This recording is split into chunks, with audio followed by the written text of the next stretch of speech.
अस्सलाम वालेकुम बच्चों, उम्मीद करता हूँ कि आप लोग खैर खैरियत से होंगे। तो बच्चों फिर वही वाला है सीन कुछ, क्योंकि मैंने इकट्ठे लेक्चर्स रिकॉर्ड किए थे, तो यहाँ पे भी जब मैंने लेक्चर रिकॉर्ड किया तो आवाज़ आगे पीछे थी दोनों लेक्चर्स में। तो इसी तरह से आपको आज वाले न्यूमेरिकल जो है जो दूसरे दिन के वो भी इसी तरह से करने पड़ेंगे। तो सॉल्व हुए हुए हैं, सिर्फ मैं आपको समझाऊंगा और बड़े आसान न्यूमेरिकल हैं, कोई मसले मसाइल नहीं है न्यूमेरिकल्स के अंदर। सिर्फ आपको फार्मूलाज याद हों, वैल्यूज़ लगानी है, कन्वर्जन्स लगानी है और आंसर निकालते जाना है। तो 17.4 वाला न्यूमेरिकल स्मार्ट सिलेबस में इंक्लूडेड है, हम इसको ही कर रहे हैं। What stress would cause increase in length. सबसे पहली लाइन देखें तो उसने स्ट्रेस मांग रही है। यही वजह है कि मैं पहली तीनों हेडिंग्स दे देता हूं, गिवन डाटा रिक्वायर्ड और सॉल्यूशन की। तो पहली लाइन में उसने स्ट्रेस मांग रही है, तो आपने स्ट्रेस कैलकुलेट करनी है। ये मैंने इधर सिंबल इसका लिखा हुआ है, स्ट्रेस कैलकुलेट करनी है। Cause increase in length bye 0.01%। Increase in length कितना होता है? 0.01% होता है। तो परसेंटेज एलोगेशन दी हुई है। तो बच्चों मैंने आपको कहा था कि परसेंटेज एलोगेशन का फार्मूला आप लोगों ने याद रखना है। तो मैंने आपको ये फार्मूला करवाया भी था लास्ट न्यूमेरिकल के अंदर। देखें जिस तरह से यहां पे कि परसेंटेज एलोगेशन वाला फार्मूला, एक मिनट सॉरी बच्चों, वो ये है। परसेंटेज एलोगेशन वाला फार्मूला ये था, मैंने आपको करवाया था कि परसेंटेज एलोगेशन किसके बराबर होती है? Strain multiplied by 100। अगर स्ट्रेन की वैल्यू कैलकुलेट करना चाहता हूं तो परसेंटेज एलोगेशन को 100 से डिवाइड कर दूंगा। तो इसका मतलब है कि यहां से मैं स्ट्रेन की वैल्यू कैलकुलेट करूंगा बच्चों। ठीक है, क्लियर है ये बात कि स्ट्रेन कैलकुलेट करनी है यहां से। If the Young's modulus of wire, कि यंग्स मॉडुलस ऑफ वायर उसने मुझे गिवन दिया हुआ which is 12 multiply by 10 pascal of wire is 12 multiply by 10 pascal. What force would produce this stress, कि जब मैंने स्ट्रेस प्रोड्यूस किया तो फोर्स की वजह से स्ट्रेस प्रोड्यूस होती है ना, वो फोर्स भी बताओ जिसकी वजह से स्ट्रेस प्रोड्यूस हो रही है, वो भी फोर्स मुझे कैलकुलेट करके बताओ। If the diameter of the wire, और डायमीटर ऑफ द वायर उसने गिवन दे दिया इज 0.56 मिलीमीटर। डायमीटर गिवन है तो इसका मतलब है कहीं ना कहीं एरिया फाइंड करना पड़ेगा। चले चलते हैं परसेंटेज एलोगेशन। अब परसेंटेज एलोगेशन में सबसे पहले मैंने उसने क्या है, स्ट्रेस निकाल ली है। स्ट्रेस का फार्मूला बच्चों क्या होता है? आप अगर यंग्स मॉडुलस की मदद से निकालना चाहें तो वो होता है सिग्मा ओवर ई। तो स्ट्रेस हो जाएगा Young's modulus multiplied by strain बराबर। तो percentage elongation is equal to strain multiplied by 100। Percentage elongation की वैल्यू पता थी, 100 उधर जाके क्या हो गया, डिवाइड हो गया। तो यहां से मैं स्ट्रेन की वैल्यू कैलकुलेट करने के काबिल हो गया। अब यंग्स मॉडुलस वाला फार्मूला लगाता हूं, Young's modulus stress over strain. Stress की वैल्यू फाइंड आउट करनी है तो स्ट्रेन दूसरी तरफ जाके यंग्स मॉडुलस के साथ बच्चों मल्टीप्लाई हो जाएगी। ठीक है, यहां तक आपको उम्मीद करता हूं कि बात क्लियर होगी। अब इसको मैं साथ साथ कैलकुलेट करता हूं। यहां पे तो कैलकुलेशन कोई भी नहीं थी। तो यंग्स मॉडुलस की वैल्यू जो हमें उसने गिवन दी हुई थी वो बच्चों दी थी 12 मल्टीप्लाइड बाय 10 और जो हमने स्ट्रेन की वैल्यू कैलकुलेट की वो आई है 1 मल्टीप्लाइड बाय 10 आ गई। चलें अब यहां पे मैं वैल्यूज पुट करता हूं, तो मेरे पास वैल्यूज क्या आती हैं? 12 multiplied by 10 multiplied by 1 multiplied by 10 तो ये जो मेरे पास वैल्यू आती है कुछ बच्चों इस तरह से आती है। मैंने वैसे यहाँ पे आपको कैलकुलेटर से कैलकुलेट नहीं की हुई, मैंने 12 मल्टीप्लाइड बाय 1 क्या आ गया, 12 आ गया, 10 जब हमारे पास बेस सेम हो तो पावर्स आपस में ऐड अप हो जाती हैं, तो उनको ऐड किया, 12 मल्टीप्लाइड बाय 10 आ गया। उसको जब मैंने साइंटिफिक नोटेशन में बच्चों कन्वर्ट किया तो वो मेरे पास वैल्यू क्या आई थी? 1.2 मल्टीप्लाइड बाय 10 आई थी। तो ये हमारे पास क्या था, हमारा हमने स्ट्रेस की वैल्यू फाइंड आउट कर ली है। अब आगे उसने फोर्स मांगी हुई थी, तो फोर्स किसके बराबर हम स्ट्रेस वाले फार्मूला से निकालेंगे? Stress is equal to force over area. Force आया स्ट्रेस मल्टीप्लाइड बाय एरिया। मैंने आपसे कहा था डायमीटर गिवन है तो इसका मतलब है कहीं ना कहीं एरिया निकालने के लिए कहेगा। ठीक है, तो जो हमारे पास स्ट्रेस का आंसर था वो आया था 1.2 मल्टीप्लाइड बाय 10 7। पाई की वैल्यू क्या होगी बच्चों? 3.14। डी के ऊपर क्या है, स्केयर, तो 0.56। डी की वैल्यू मैं आपको दिखा देता हूं, ये है 0.56 मल्टीप्लाई बाय 10 3। 0.56 मल्टीप्लाइड बाय 10 3 और उसके ऊपर क्या मौजूद है? स्क्वायर मौजूद है। तो इसको भी मैं सॉल्व करता हूं बच्चों। तो सॉल्व करने के बाद जो आंसर आएगा उसको मैं लिखूंगा 1.2 multiplied by 10 multiplied by 3.14 multiplied by bracket है क्योंकि हमने स्केल लेना, तो 0.56 मल्टीप्लाइड बाय 10 माइनस 3 और इनकी पावर क्या है, स्क्वायर में है, तो यहाँ पे आ गया। और इसको मैंने डिवाइड करना है किसके साथ, 4 के साथ, तो आंसर कुछ आता है 2.95। ठीक है, तो यही मैंने अपना आंसर यहाँ पे 2.954। तो बुक वाले ने इसको राउंड ऑफ करके लिखा होगा 2.96 लिखा हुआ है।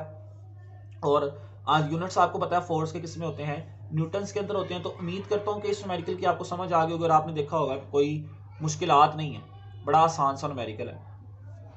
अब अगले न्यूमेरिकल की तरफ बच्चों हम लोग चलते हैं। वो न्यूमेरिकल हमारे पास ये मौजूद है। अब बच्चों इस न्यूमेरिकल को सॉल्व करते हैं, तो इसकी स्टेटमेंट मैं आप लोगों के लिए पढ़ रहा हूँ। फिर दोबारा से मैं मशवरा ये मैं लिख लेता हूँ कि गिवन डाटा रिक्वायर्ड और सोल्यूशन, ताकि जो जो चीज़ आती है उसको मैं साथ साथ लिखता चला जाऊँ। अ वायर 2.5 मीटर लॉन्ग, एक वायर है जो कि 2.5 मीटर लंबी है। ओह सॉरी बच्चों, ये तो 17.3 वाला, चलें 17.5 वाला भी सॉल्व हुआ है इधर ही, तो उसको भी देख लेते हैं। मैं दोबारा से खोल लिया था।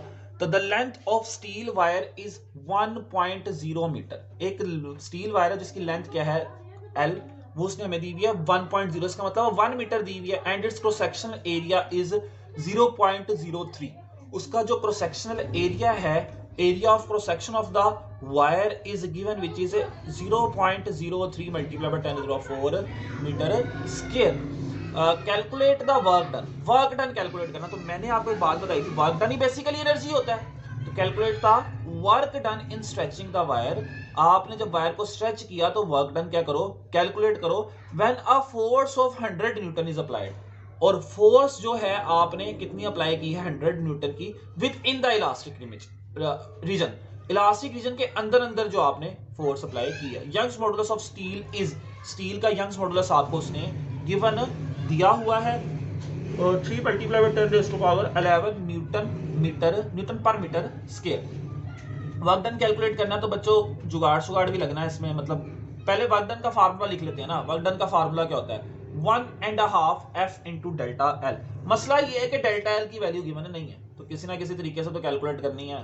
तो जुगाड़ लगाते हैं, देखते हैं। अब यंग्स मॉडुलस का जो हमारे पास फार्मूला था वो था बच्चों, मैंने आपको अभी पीछे लिखवाया था, F over A L over delta L. Force over area, length, original length over change in length. Change in length find करनी है तो चेंज इन लेंथ उस तरफ चली जाएगी इधर, तो y इधर आके क्या हो जाएगा, यंग्स मॉडुलस इधर आके डिवाइड हो जाएगा। तो हमारे पास जो चेंज इन लेंथ की बच्चों वैल्यू आएगी वो कुछ किस तरह से आएगी, डेल्टा एल। इसको भी मैं कैलकुलेट कर लेता हूं इधर। 100 तो ऊपर 100 ही आएगा, नीचे वाली वैल्यूज पहले कैलकुलेट कर लें। 0.03 multiplied by 10⁻⁻4 multiplied by 3 10⁻, multiplied by 10⁻11। Answer आया है बच्चों 9 मल्टीप्लाइड बाय 10⁻13। 100 को डिवाइड कर दें आंसर के साथ, तो आंसर आता है कुछ 1.11 की ताकत 4 मीटर। तो यहाँ पे हमारे पास 1.11 मल्टीप्लाइड बाय 10⁻⁻4 मीटर्स इसका चेंज इन लेंथ का आंसर आ जाता है बच्चों। अब वर्क कैलकुलेट करना है, चेंज इन लेंथ भी आ गई है, तो work is equal to 1.5 multiplied by force multiplied by change in length. अब इसमें भी कर लेते हैं, इसको भी solve. 100 multiplied by 1.11 multiplied by 10⁻⁻4 और इसको डिवाइड कर देते हैं बच्चों किससे, 2 के साथ। तो जो मेरे पास आंसर आता है वो आता है 5.5 मल्टीप्लाइड बाय 10⁻³ और इसको मैं राउंड ऑफ करके 5.6 मल्टीप्लाइड 10⁻³ जूल्स लिख लेता हूं। तो बच्चों चैप्टर आसान ही था, तो मुश्किलात तो नहीं थी इस चैप्टर में, बड़ा आसान सा चैप्टर था और यहाँ पे हमने इस चैप्टर को खत्म कर लिया। आप बच्चे कहेंगे कि सर इसके शॉर्ट क्वेश्चंस नहीं किए, तो शॉर्ट क्वेश्चंस के लिए मैं आपके सामने बुक रख लेता हूं, ठीक है। बुक की तरफ देख लेते हैं हम लोग कुछ शॉर्ट क्वेश्चंस के बारे में, ताकि आपको पता चल जाए, या मैं आपको कह दूं कि हमने ये शॉर्ट क्वेश्चंस वैसे कवर कर लिए हुए जब थ्योरी पढ़ रहे थे। पहला शॉर्ट क्वेश्चन जो बच्चों हमारे पास मौजूद है वो कुछ इस तरह से मौजूद है कि distinguish between crystalline, amorphous and polymeric solids, ये वैसे इंक्लूडेड नहीं है स्मार्ट सिलेबस में, तो ये वैसे मैंने आपको पढ़ाया था, हमने कर लिया cover. Define stress and strain, stress और स्ट्रेन के पेपर भी हमने बड़ी डिटेल में बात की थी कि किस तरह क्या चीज़ स्ट्रेस कहलाती है और हम बचपन की क्लासों में क्या गलतियां करके आते रहे हैं। स्ट्रेन क्या है ये भी आपको बता दिया था, what are their SI units, तो फिर आपको स्ट्रेस के यूनिट्स भी बताए थे और बताया था कि स्ट्रेन यूनिटलेस होती है। Differentiate between tensile, compressive and share modes of stress and strain, इनके दरमियान डिफरेंस भी बताया था। और कंप्रेसिव के बारे में भी बताया था कि ये क्या ऐसी मतलब वो स्ट्रेस जो कि क्या करे डिक्रीज, मतलब decrease in the length cause करे, उसको हम क्या बोल देते हैं, कंप्रेसिव स्ट्रेस बोल देते हैं, या कंप्रेसिव स्ट्रेन की भी बात हम लोगों ने की थी।